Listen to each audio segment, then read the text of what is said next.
Em uma fração de segundo, um dedo acaba esbarrando no botão errado ali, bem no aftermarket. Aquele período de negociações fora do horário regular, né? Isso, exato. A intenção original era bem simples. Era tipo testar uma entrada rápida e comprar só 10 ações de uma empresa. Mas a gente sabe que o sistema não perdoa. Não mesmo. Num piscar de olhos, o sistema não compra 10. Ele simplesmente varre o mercado, devorando ofertas a preços cada vez piores e joga 100 ações na carteira do operador. Nossa, e é um custo muito acima do planejado, com certeza. Muito acima. E, esse não é um cenário hipotético, tá? É um desastre real que as nossas fontes documentam. Ilustra perfeitamente o perigo invisível de não entender o encanamento do mercado financeiro. Olhar para uma tela de operações pode parecer observar a Matrix, né?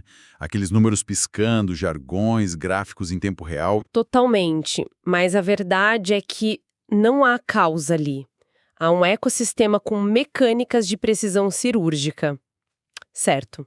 Vamos desempacotar isso? Vamos lá. O objetivo da nossa análise aprofundada hoje é ir além do básico. A missão é mergulhar na engenharia por trás do mercado. Desde a força macroeconômica que dita a direção dos preços, até a guerra psicológica de milissegundos que acontece ali no book de ofertas. Isso mesmo. E o tom que a gente quer trazer aqui é de que conhecer esses termos não é só para parecer inteligente. Exato. É crucial entender essa engenharia, porque, no fim das contas, a diferença entre o amador e o profissional consistente é puramente mecânica e disciplinar. O conhecimento separa o caos da estratégia, sabe? Aham. O mercado de renda variável, principalmente o day trade, não opera na base do achismo. É um leilão contínuo e implacável. Não é só olhar gráficos bonitos, né? De jeito nenhum. Quem entra nesse campo precisa entender que está lendo a urgência, o medo e a ganância de grandes fundos e algoritmos. É uma fluência na linguagem do fluxo de ordens. Bom, e para ter essa fluência, qualquer operador precisa primeiro saber para onde a maré está indo. Ninguém entra no mar sem olhar a arrebentação. Com certeza. E, historicamente, a bússola que todo mundo usava era o Dow Jones Industrial Average. O famoso Dow Jones. Só que, sejamos honestos, olhar para o Dow Jones hoje parece meio ultrapassado. É um índice criado no início do século passado, focado em 30 ações, a maioria em indústrias, ferrovias, transportes, como a 3M, a IBM. É um cenário bem diferente do atual. Pois é. Como isso ainda é relevante no mercado que tem mais de 5.000 ações com tanta tecnologia? Então, a resposta mais direta é que o Dow Jones tem um peso muito mais histórico hoje em dia do que prático. Para quem opera ativamente, ele não é mais o veículo preferido. Faz sentido. Naquela época, aquelas 30 empresas representavam a saúde econômica da América. Se a indústria pesada estava bem, o resto estava prosperando. Mas o mercado mudou muito, né? Muito. A economia globalizou e essas 30 empresas não refletem mais o todo. Por isso, o foco institucional migrou de vez para o S&P 500. Que é muito mais abrangente. Sim, ele engloba 500 empresas de grande e médio porte. E elas são selecionadas por um comitê rigoroso baseado no tamanho de mercado, na liquidez e no setor.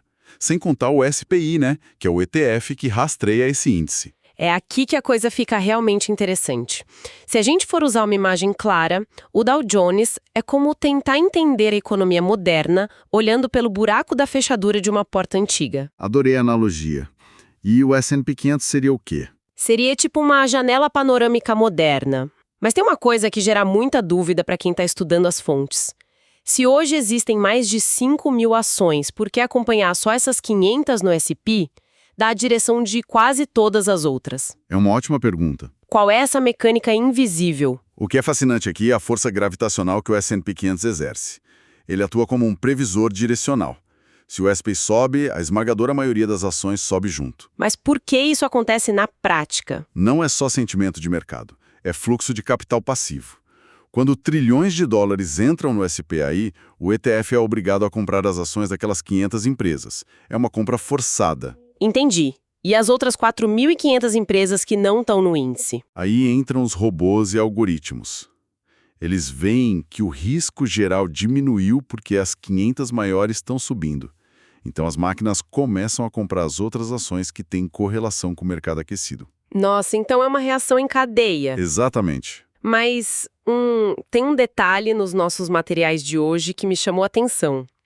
Mostra um dia específico em que o S&P subiu cerca de 1,38%, uns $5. Certo. Ações como a Apple subiram junto, quase $6, o que é lógico, já que ela está no S&P 500. Mas a Tesla, que na época do registro nem estava no índice ainda, acompanhou a mesma tendência. Verdade, a Tesla ainda estava de fora. Pois é, ela foi de 619 para $646. Se ela não recebia essa compra forçada do ETF, como a gente explica esse movimento espelhado? O fato de não estar no índice não isola a ação do chamado apetite ao risco. Quando o SPY sobe com força, ele manda um sinal verde para o sistema financeiro. É o famoso risk on. Ah, o pessoal fica mais otimista, né? Exato. Os investidores percebem a liquidez e topam tomar mais risco em ativos de alto crescimento, como a Tesla na época. E muitos ETFs de tecnologia têm forte correlação com o S&P. Tudo está conectado. Não tem como escapar dessa maré.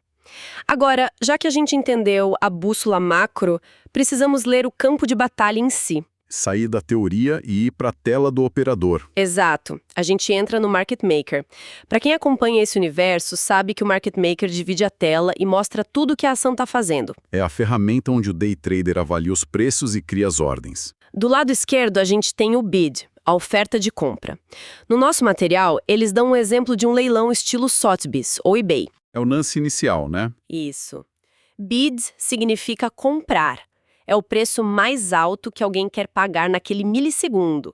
Tipo, compradores dispostos a pagar $369,67 pelo SP. E do outro lado a gente tem o ask, o offer, a oferta de venda. Que seria o vendedor pedindo $369,77. Isso. É o preço mais baixo pelo qual alguém aceita vender. E no meio disso a gente não pode esquecer da coluna size, o tamanho. Ah, sim, o size é super importante e meio contraintuitivo para quem está começando. Pois é, ele mostra o número de ações disponíveis, mas em centenas. Se você vê o número 2 ali do lado do valor, não são 2 ações. São 200, e um 10 significa 1.000 ações. Perfeito. E nenhuma negociação acontece até que o bid e o ask se encontrem. E é aí que eu fico intrigada. Voltando para o exemplo do leilão do eBay. Se o bid é quem quer pagar o mínimo possível e o ask é quem quer receber o máximo possível, isso soa como um eterno impasse de faroeste. Um olhando para a cara do outro. Sim, como uma negociação realmente acontece se nenhum dos dois quer ceder os centavos. Isso levanta uma questão importante sobre a dinâmica da tensão do mercado. O encontro do bid com o ask é o exato momento em que a urgência fala mais alto. Urgência? Como assim? Alguém sempre perde a paciência, ou a análise técnica indica que a oportunidade vai passar. Então o comprador decide atravessar o spread e pagar o preço do vendedor para não ficar de fora. Ah, entendi. É a pressa de não perder o bonde. Exato. E a forma como o operador quebra esse impasse é o que define o perfil de risco dele. É aí que entram os tipos de ordens. Isso é crucial. Puxar o gatilho, digamos assim, e a fonte mostra que 90% das ordens dos operadores consistentes são as limit orders, ou ordens de limite. Que é a ferramenta da disciplina rigorosa. Sim, a limit order define um preço específico, ou melhor, que a pessoa está disposta a pagar. No nosso exemplo do SPI, a ação está 369,67. Mas a análise do trader diz para comprar só a 369,50. Exatamente. Aí ele insere a limit order nesse valor e simplesmente espera. Ele não vai pagar 51 ou 55 só pela emoção. Ele espera cair. É sobre ter paciência e não ceder à ansiedade. E do outro lado do ringue a gente tem a market order, a ordem a mercado. Essa é mais agressiva, né? Muito. Ela serve para engajar imediatamente. Ela pega o melhor preço disponível na hora. Basicamente, o vendedor escolhe o preço. Ela é usada para pular em uma ação que está se movendo muito rápido. Eu vou fazer outra analogia aqui então. Uma limit order seria como armar uma armadilha na floresta e esperar pacientemente escondido. Perfeito. E a market order é sair correndo para o meio da clareira e agarrar o que tiver pela frente. Exatamente essa sensação. Mas vem cá, não é extremamente perigoso deixar o vendedor ditar o preço na ordem a mercado?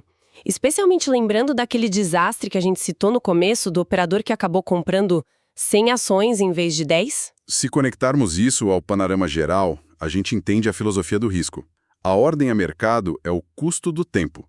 É para quando o mercado se move rápido demais. Mas o risco é perder o controle do preço de entrada. Porque na ordem a mercado ele vai varrendo o book de ofertas até preencher o tamanho do lote, certo? Isso. No exemplo do começo, ele tentou comprar fora do horário regular. Tinha pouca liquidez. Não tinha ações suficientes num único preço. Então o algoritmo foi buscando vendedores cada vez mais caros para preencher a urgência daquela ordem. E destruiu o preço médio da operação. Destruiu. É a imprevisibilidade do engajamento rápido sem liquidez. Nossa, fascinante. Então, o que tudo isso significa para quem nos ouve? Significa que vimos que negociar não é um jogo de adivinhação caótico. Passa longe disso. Começa com uma visão macro, através da bússola do S&P 500. Depois passa por entender a linguagem invisível do BID e do ESC no Market Maker. E termina com a disciplina inflexível. Sim, usar limit orders na esmagadora maioria das vezes para ditar os próprios termos. Não ser refém da urgência. Agora, tem um ponto final que os materiais sugerem. E que eu acho que vale muito a pena para quem está ouvindo refletir por conta própria. Qual seria? O material deixa muito claro que a disciplina humana, tipo esperar pacientemente uma limit order bater naqueles exatos 369,50, é um núcleo do sucesso, né? Sem dúvida. Mas a gente vive num mundo onde os algoritmos de alta frequência, as máquinas, podem ler as mínimas variações no BID e no ASC.